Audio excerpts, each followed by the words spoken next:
My self RP Singh.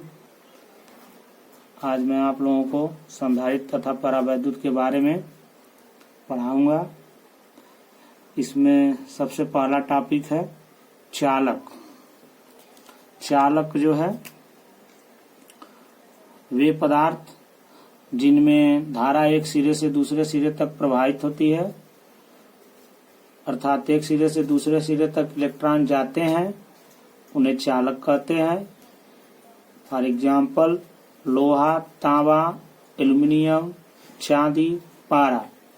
Generally आप देखते होंगे एल्युमिनियम का तार होता है जिससे इलेक्ट्रिसिटी यानी कि विद्युत धारा आती है, तो एल्युमिनियम जो है वो क्या है, चालक है। इसी प्रकार लोहा और तांबा भी क्या है, चालक है। अचालक, अचालक को विद्युत रोधी भी कहते हैं। ऐसे पदार्थ जिनमें सामान्यतः धारा का प्रवाह संभव नहीं होता है, अर्थात जिनसे जो है एक सिरे से दूसरे सिरे तक होकर धारा नहीं जाती है, उसको अचालक कहते हैं। अचालक का एग्जाम्पल है रबड़, कांच, अभ्रक, लकड़ी, कागज, शुष्क वायु। इसके बाद नेक्स्ट टॉपिक वैद्युत धारिता। वैद्युत धारिता को हम C से प्रदर्शित करते हैं। सबसे पहले इसका फार्मूला हम देखते हैं। C इज इक्वल टू होता है Q/V, जहाँ C जो है वैद्युत धारिता है, Q वैद्युत आवेश है और V वैद्युत विभव है। तो अगर फार्मूले के दृष्टिकोण से देखा जाए तो इसका जो है यूनिट मतलब मात्रक, इसका Q का मात्रक अपान V का मात्रक। Q का मात्रक आप जानते हैं, पिछले लेसन में पढ़े होंगे, कूलाम होता है और V का मात्रक वोल्ट होता है। तो C का मात्रक होगा कूलाम प्रति वोल्ट। कूलाम प्रति वोल्ट को हम बोलते हैं फैरड, यानी कि वैद्युत धारिता का जो मात्रक होता है वो कूलाम प्रति वोल्ट होता है या फिर फैरड होता है। इसके बाद बीमा, फार्मूले से ही बीमा भी निकाली जा सकती है। मैंने यहाँ पे डायरेक्ट लिख दिया है, आप निकाल भी सकते हैं अपने नोट्स में। C की जो बीमा होती है वो m पे -1, L पे पावर -2, T पे पावर 4, A पे पावर 2 होती है। ये जो है आपके C की बीमा है। C अर्थात जो है वैद्युत धारिता की बीमा। वैद्युत धारिता की परिभाषा हमने सिंपल वे में लिखा है, आप देख सकते हैं। किसी चालक की वैद्युत धारिता चालक को दिए गए आवेश यानी कि Q और चालक के विभव में होने वाली वृद्धि के अनुपात को कहते हैं। यानी कि ये परिभाषा जो है, ये डिफिनेशन फार्मूले से है। जैसे कि आप जान रहे हैं C is equal to Q/V, तो Q/V को ही हम वैद्युत धारिता कहते हैं, जहाँ Q जो है वैद्युत आवेश है, V वैद्युत विभव है। किसी चालक की जो वैद्युत धारिता होती है, चालक को दिए गए आवेश और चालक के विभव में होने वाली वृद्धि के अनुपात को हम क्या कहते हैं, उसकी वैद्युत धारिता कहते हैं। हमने ऊपर बता दिया था इसका मात्रक क्या होता है, फैरड होता है।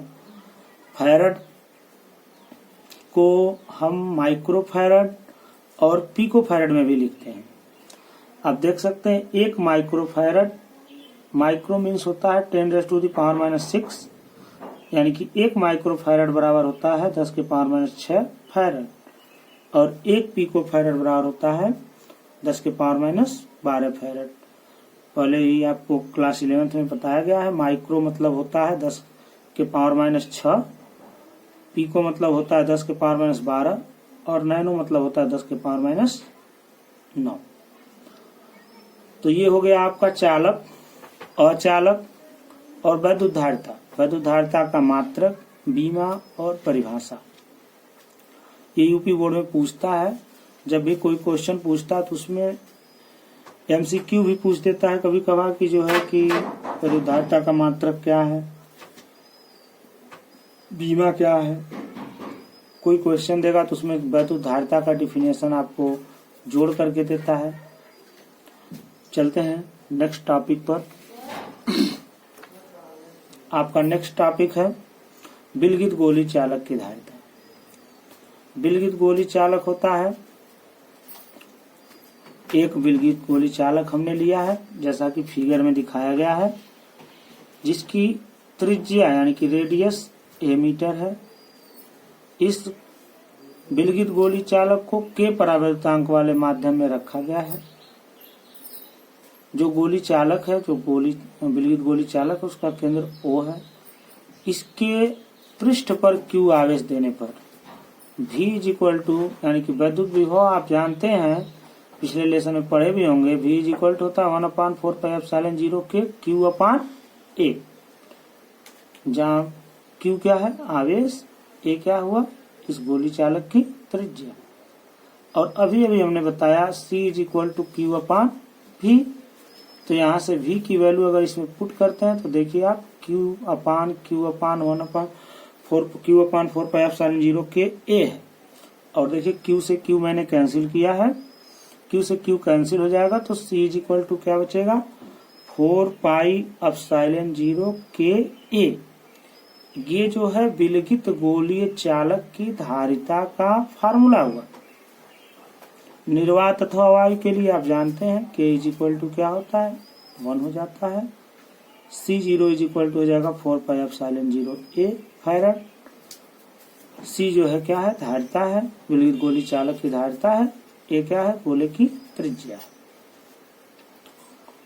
इसके पश्चात इसी लेसन में नेक्स्ट टॉपिक है संधारित्र। आप जानते होंगे संधारित्र जो है एक ऐसा समायोजन होता है जिसमें किसी चालक का आकार परिवर्तन किए बिना उस पर आवेश की पर्याप्त मात्रा संचित की जाती है। संधारित्र जो है एक ऐसा समायोजन है जिसमें किसी चालक के आकार को परिवर्तन किए बिना उस पर आवेश की पर्याप्त मात्रा संचित की जा सकती है। संधारित्र की धारिता, जैसी धारिता का फार्मूला आप पहले ही लिख चुके हैं, C इज इक्वल टू क्या होता है, Q/V। संधारित्र को दिया गया आवेश और विभवांतर के अनुपात को संधारित्र की धारिता कहते हैं। नेक्स्ट टॉपिक है संधारित्र की धारिता को प्रभावित करने वाले कारक। संधारित्र की धारिता फर्स्ट ऑफ ऑल प्लेट के क्षेत्रफल पर निर्भर करती है। हमने यहाँ पे फार्मूला लिखा है C/A। इसका मतलब ये हुआ कि संधारित्र की धारिता प्लेटों के क्षेत्रफल के क्या होती है, अनुक्रमानुपाती होती है। संधारित्र की धारिता प्लेटों के क्षेत्रफल के क्या होती है, अनुक्रमानुपाती होती है। सेकेंड है प्लेटों के बीच की दूरी। फार्मूला हमने लिखा है, आप देख सकते हैं, C इनवर्सली प्रोपोर्शनल D, यानी कि C/1/D। संधारित्र की धारिता प्लेटों के बीच की दूरी के क्या होती है, व्युत्क्रमानुपाती होती है। थर्ड है प्लेटों के बीच के माध्यम पर, हमने लिखा है C/K। C/K का मतलब हुआ कि संधारित्र की धारिता जो होती है प्लेटों के बीच के माध्यम के क्या होती है, समानुपाती होती है। जब अपान होगा तो इनवर्सली प्रोपोर्शनल होगा और व्युत्क्रमानुपाती होगा, और जब डायरेक्टली प्रोपोर्शनल होता है तो समानुपाती होता है। इसके बाद नेक्स्ट टॉपिक है परावैद्युत ध्रुवण। परावैद्युत ध्रुवण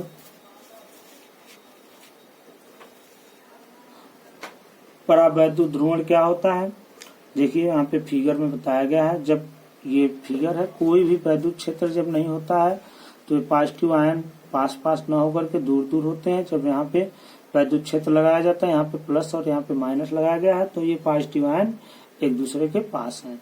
परावैद्युत के क्या होता है, परावैद्युत के प्रत्येक अणु का एक सिरा धनावेशित और दूसरा सिरा क्या होता है, ऋणावेशित होता है, और तथा परावैद्युत ध्रुवित कहा जाता है इसको। ये आवेश जो होते हैं, यानी कि ये जो पॉजिटिव आवेश हैं, ये आवेश संधारित्र की प्लेटों के आवेश के विपरीत चिन्ह के होते हैं, और बाह्य वैद्युत क्षेत्र के प्रभाव से परावैद्युत पदार्थ में होने वाली इस क्रिया को परावैद्युत का ध्रुवण कहते हैं। अर्थात ये जो प्लस प्लस है, ये पहले देखिए यहाँ पे दूर दूर है, और ये फिर प्लस प्लस यहाँ पे क्या आ गया, पास पास आ गया। कब, जब यहाँ पे हमने वैद्युत क्षेत्र लगाया, ये प्लस प्लेट और ये माइनस प्लेट, इसमें पूरा दिख नहीं रहा है, इसको देख सकते हैं। यहाँ पे एक प्लेट है, ये माइनस वाली प्लेट है, यहाँ पे लिखे भी हम। तो ये जब वैद्युत क्षेत्र लगता है तो ये प्लस और प्लस दोनों पास पास आ जाते हैं, यानी कि ये प्रोसेस जिसके थ्रू ये पॉजिटिव आयन एक दूसरे के पास आए हैं उसको हम कहते हैं परावैद्युत ध्रुवण। आज के वीडियो में बस इतना ही। लाइक कीजिए, सब्सक्राइब कीजिए, जिससे आपका वीडियो सबसे पहले आप तक पहुंचाया जा सके। बेल आइकन दबाइए। नेक्स्ट वीडियो कल फिर सेम टाइम पर अपलोड हो जाएगा। इसी के आगे आप कुमार मित्तल के बुक्स में देख सकते हैं। कुमार मित्तल के बुक में ये लेसन 4 पर है और एनसीईआरटी बुक में अगर देखेंगे तो ये लेसन 2 में आपको मिल सकता है। धन्यवाद।